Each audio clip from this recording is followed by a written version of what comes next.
Now, before I say anything else, let me give you Republican office holders my heartfelt thanks for all the time and labor each of you has given to the cause that unites us. When all is said and done, it's not gloss and glitter, but effort and determination from people like you who make it possible for us to put our beliefs into practice. And all of you are especially important because you demonstrate the Republican commitment to American women. I was thinking on the way over about a story I like to tell, and if you've heard it before, pretend you haven't, because I'm going to tell it. There was an accident. A man lying out there on the pavement. There was a woman bending over him and trying to help him, and a crowd gathered around, and then a man elbowed his way through the crowd, shoved the woman aside, and said, "I've studied first aid, let me at him." And she meekly stepped back, and he went to work with the things that he'd learned, and then there came one point in which she tapped him on the shoulder, and she said, "When you come to that part about calling the doctor, I'm right here."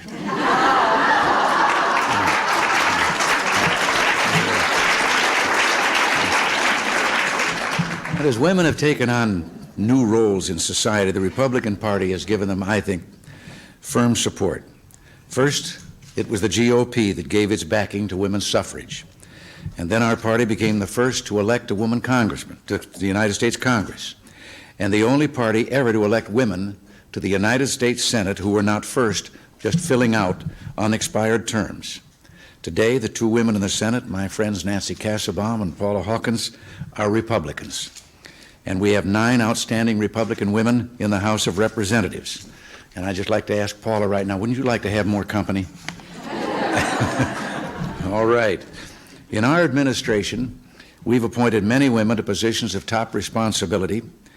Women like our United Nations Ambassador Jean Kirkpatrick, our Secretary of Health and Human Services, Margaret Heckler, our Secretary of Transportation, Elizabeth Dole, and the many women on the White House staff who are with us here today. One of my proudest days in office was when I appointed Sandra Day O'Connor as the first woman justice on the United States Supreme Court.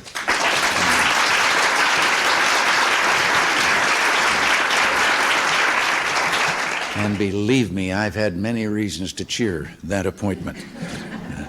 But just as important, today, there are thousands of able Republican women like you serving in public office outside Washington. You in state legislatures and other state and local offices are on the front lines of democracy.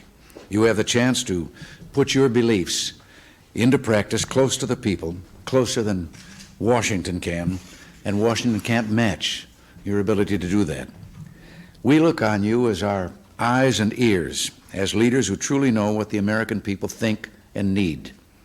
And just as we're eager to see the number of Republican women office holders grow at the national level, we're also determined to see those numbers grow in every American town, city, and state. And together, we Republicans are working to reshape America's destiny. And when historians write the story of these years, they'll find that skilled and talented women played vital roles.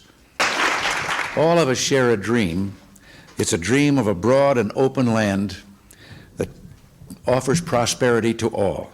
It's a dream of a great country that represents a force for peace and goodwill among nations.